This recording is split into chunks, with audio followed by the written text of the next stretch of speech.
ইয়াসিন। সূরাতু ইয়াসিনকে এই ইয়াসিন শব্দের সাথেই নামকরণ করা হয়েছে।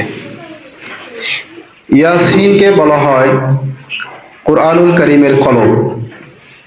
প্রত্যেকটা মানুষের মধ্যে যেমন একটি কলব আছে, কলব ছাড়া মানুষের কোনো মূল্য নেই। হাদিসে আছে প্রত্যেকটি মানুষের মধ্যে একটি মাংসের টুকরা আছে। এই মাংসের টুকরাটা যদি ভালো হয়ে যায় তাহলে ওই মানুষটা ভালো হয়ে যায়, আর ওই মাংসের টুকরাটা যদি খারাপ হয়ে যায় তাহলে ওই মানুষটার উপরে শয়তান প্রভাবিত করে, সে মানুষটাও খারাপ হয়ে যায়। তদ্রূপভাবে কোরআনুল কারীম, গোটা কোরআন, এই কোরআনের একটি কলব আছে। কলবুল কোরআনি সূরাতু ইয়াসিন। সূরাতুল ইয়াসিনকে বলা হয় কোরআনুল কারীমের কলব। আমরা যেহেতু সবাই স্টুডেন্ট, তাহলে আমরা একটু এটা মুখস্থ করি। গোটা কোরআনের কলব কি? কোন সূরাকে বলা হয়? সূরাতুল ইয়াসিনকে। এটা আমরা মনে রাখবো। এবার কথা হলো, সূরাতুল ইয়াসিনকে কোরআনুল কারীমের কলব কেন বলা হয়? শুধুমাত্র তিনটা আয়াতের কারণে কোরআনুল কারীমের কলব সূরাতুল ইয়াসিনকে বলা হয়। সেই তিনটা আয়াত কি? ইয়াসিন ওয়াল কুরআনিল হাকীম ইন্নাকা লামিনাল মুরসালিন আলা সিরাতিম মুস্তাকিম। ইয়াসিনকে মুহাম্মদুর রাসূলুল্লাহ সাল্লাল্লাহু আলাইহি ওয়াসাল্লাম, তার অনেকগুলো নাম রয়েছে। আল্লাহ পাকের পক্ষ থেকে দেওয়া অনেকগুলো নাম তার রয়েছে। তার ভিতরে একটি নাম হলো ইয়াসিন।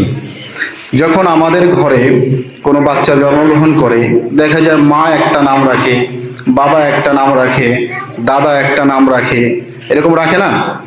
এগুলো কেন রাখে? ভালোবেসে রাখে। আবার অনেক সময় দেখা যায় যে বাবা তার সন্তানের নাম ধরে ডাকে না। ছোট্ট বাচ্চা, শিশু বাচ্চা, কোলের বাচ্চা, নাম রাখছে, ধরেন আব্দুর রহমান নাম রেখেছে, কিন্তু বাবা সেই সন্তানকে আব্দুর রহমান বলে কম ডাকে। কি বলে ডাকে? আব্বু, সোনা, কলিজা, এরকম বলে ডাকে। ঠিক আছে না? তো এগুলো কেন ডাকে? এটা হচ্ছে ভালোবাসার বহিঃপ্রকাশ। আসল নাম বাদ দিয়ে অন্য নামে ডাকছে সন্তানকে, এটা কেন? পিতামাতার সন্তানের প্রতি আরো অনেক ভালোবাসার কি বহিঃপ্রকাশ এটা। তো আল্লাহ রাব্বুল আলামিন মুহাম্মদ সাল্লাল্লাহু আলাইহি ওয়াসাল্লামের নাম ধরে ডাকছেন না। কোরআনুল কারীমে সূরাতু মুহাম্মদ নামে একটা সূরা আছে। ওই সূরার মধ্যেও আল্লাহ পাক মুহাম্মদকে মুহাম্মদ নামে ডাকে নাই, ওইভাবে আদর করে ডেকেছে। ইয়াসিন, তাহা, নাজিরা, বাশীরা, মুজাম্মিল, মুদ্দাসসির। এটা হচ্ছে আল্লাহ পাক যে রাসূলকে অনেক ভালোবাসে, এটার একটা বহিঃপ্রকাশ। তো আল্লাহর কাছে রাসূলের অনেক গুরুত্ব আছে, তো ওই রাসূলের গুরুত্ব আমাদের কাছে থাকতে হবে না? সূরাতুল ইয়াসিনকে কোরআনের কলব কেন বলা হয়? আল্লাহ বলেছেন ইয়াসিন। ইয়াসিন কার নাম? রাসূলের নাম। কার নাম? রাসূলের নাম। এই শব্দটা উচ্চারণ করার পরে আল্লাহ বললেন ওয়াল কুরআনিল হাকীম, বিজ্ঞানময় কোরআনের কসম। কোরআনটা নাজিল হয়েছে কার কাছে? মুহাম্মদ সাল্লাল্লাহু আলাইহি ওয়াসাল্লামের উপরে, ইয়াসিনের উপরে। আবার এটা নাজিল হয়েছে কার কাছ থেকে? আল্লাহ পাকের কাছ থেকে। সব থেকে দামি ফেরেশতা হযরতে জিবরাইল আলাইহিস সালাতু ওয়াস সালামের মাধ্যমে কোরআনুল কারীম লাওহে মাহফুজ থেকে সুদীর্ঘ 23 বছরে পৃথিবীর সবথেকে সেরা মহামানব মুহাম্মদুর রাসূলুল্লাহ সাল্লাল্লাহু আলাইহি ওয়াসাল্লামের উপরে এটি নাজিল হয়েছে। সেই বিজ্ঞানময় কোরআনের কসম খেয়ে বলছে ইন্না কালামিনাল মুরসালিন। রাসূলকে বলছে তুমি আমার রাসূল, তুমি আমার রাসূল। এখানে আপনারা অবাক হবেন, পৃথিবী সৃষ্টির 1000 বছর পূর্বে, পৃথিবী সৃষ্টির 1000 বছর পূর্বে আল্লাহ তাআলা সূরাতুল ইয়াসিনকে তেলাওয়াত করেছে। যেখানে জমিন ছিল না, আসমান ছিল না, চাঁদ ছিল না, সূর্য ছিল না, কিচ্ছু ছিল না, একজনই ছিল, তিনি হলো আল্লাহ। তিনি কে? তো আল্লাহ এখানে বলছে ইন্না কালামিনাল মুরসালিন, তুমি আমার রাসূল।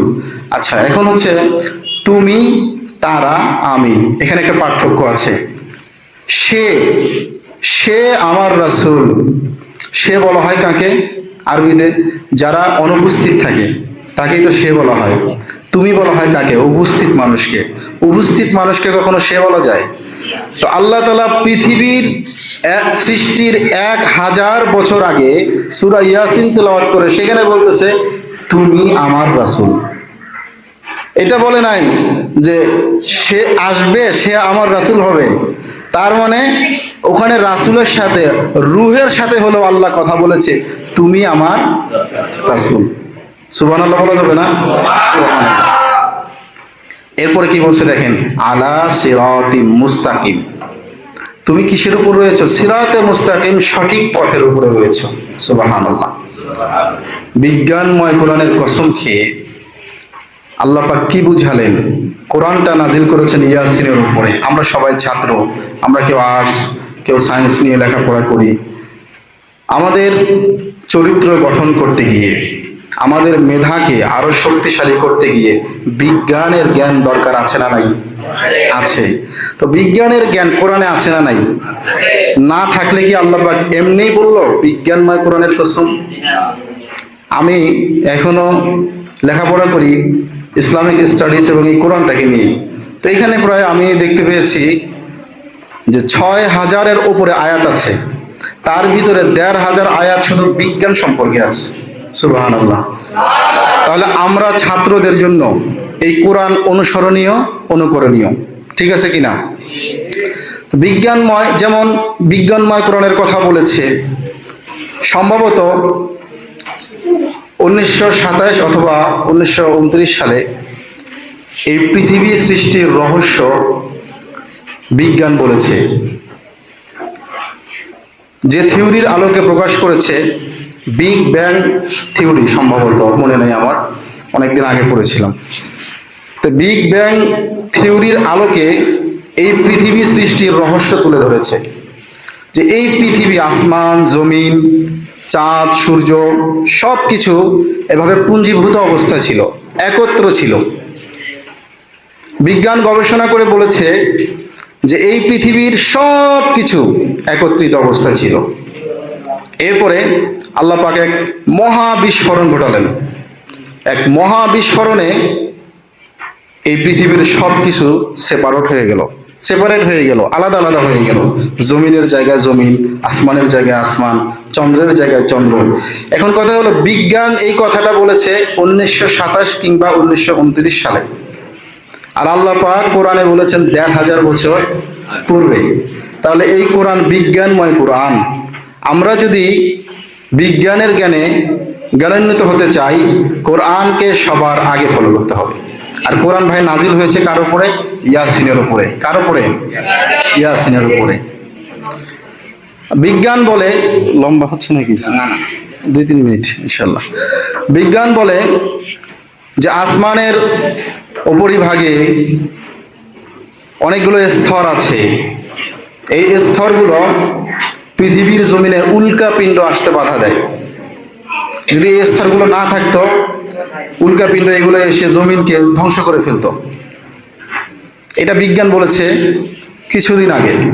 কিন্তু আল্লাহ পাক বলেছেন ওয়াজআলনাস সামাআ সাকফাম মাহফুজা। আল্লাহ তাআলা আসমানকে বানিয়েছে প্রোটেকশন হিসেবে, ছাদ হিসেবে। তাহলে কোরআনের ভিতরে বিজ্ঞান আছে না নাই? আছে। এই জন্য অধিকাংশ বিজ্ঞানীরা বিধর্মী হলেও গবেষণার কিতাবে কোরআনকে 1 নম্বরে দিয়েছে।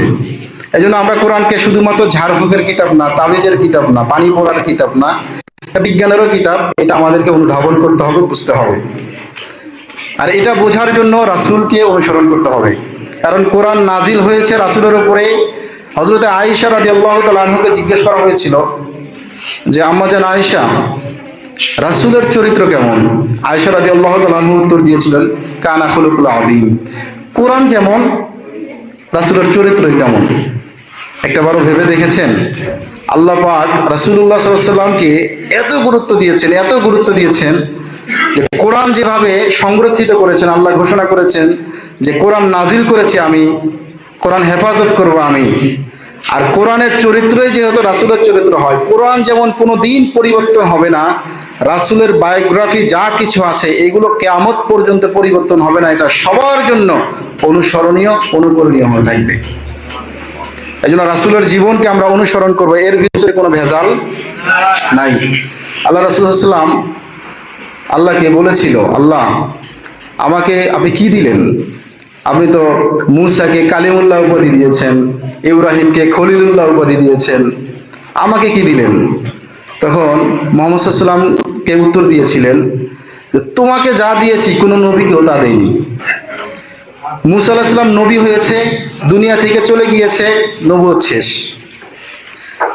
যেমন আমাদের যেরকম উপজেলাতে যখন কোনো স্যার আসে অফিসে, তখন একটা তার নেম প্লেট থাকে, লেখা থাকে এত দিন থেকে এত সাল থেকে এত সাল পর্যন্ত তিনি এখানে কর্মরত ছিলেন। উনি যখন চলে যায়, ওখানে ওই সূচিতে ওই ইয়াতে আর একটা নতুন নাম যুক্ত হয়। এভাবে প্রত্যেকটা নবীর চলে গিয়েছেন, তার নাম কেটে অন্য নবীর নাম যুক্ত হয়েছে। মুসা আলাইহিস সালামের নাম ছিল লা ইলাহা ইল্লাল্লাহ মুসা কালিমুল্লাহ, এখন আর কালেমা এটা কেউ পড়ে? আগে ছিল ইব্রাহিম আলাইহিস সালাম যখন ছিল লা ইলাহা ইল্লাল্লাহ ইব্রাহিম খলিলুল্লাহ। আল্লাহ বলছে আমি তোমাকে যা দিয়েছি কোনো নবীকে তা দেইনি। তোমাকে দুনিয়ার জীবন থেকে নেওয়া হয়েছে, তুমি রওজায় জীবিত রয়েছো, কিন্তু তোমার কালিমা আগের মতোই আছে, লা ইলাহা ইল্লাল্লাহ মুহাম্মাদুর রাসূলুল্লাহ সাল্লাল্লাহু আলাইহি ওয়াসাল্লাম। এত ভালোবেসেছে আল্লাহ পাক, আল্লাহর নামের সাথে মিলিয়ে মিলিয়ে নাম রেখেছে। আল্লাহর ভিতরে দেখেন, আল্লাহ পাকের নামের ভিতরে আলিফ লাগে, আল্লাহ পুরো শব্দের মধ্যে কোনো নোক্তা নাই।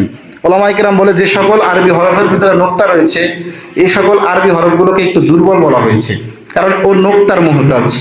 এজন্য আল্লাহ শব্দের মধ্যে কোনো নোক্তা নাই, মুহাম্মদ শব্দের মধ্যেও কোনো নোক্তা নেই। সুবহানাল্লাহ, কি মিল দেখেছেন? আল্লাহ শব্দের মধ্যে 4টা হরফ আছে, আলিফ লাম লাম হা। মুহাম্মদ শব্দের মধ্যে 4টা হরফে রেখেছে, মিম হা মিম দাল। আবার দেখেন আল্লাহ শব্দের মধ্যে আলিফ রয়েছে, আল্লাহ রাসূল সাল্লাল্লাহু আলাইহি ওয়াসাল্লামের একটা নাম রয়েছে যেটা আল্লাহই রেখেছে, সেটা হলো আহমদ, এখানেও আলিফ রয়েছে। সুবহানাল্লাহ। মুহাম্মাদের মধ্যে 4টা হরফ, আহমদের মধ্যে 4টি হরফ, 8টি হরফ। আল্লাহ পাকের আল্লাহ শব্দের মধ্যে 4টি হরফ, 12টি হরফ। এই 12টি হরফকে সাজিয়ে কালিমা বানিয়েছে, 2টা ভাগকে বিভক্ত করে। লা ইলাহা ইল্লাল্লাহর মধ্যে 12টি হরফ, মুহাম্মাদুর রাসূলুল্লাহর মধ্যে 12টি হরফ। সুবহানাল্লাহ।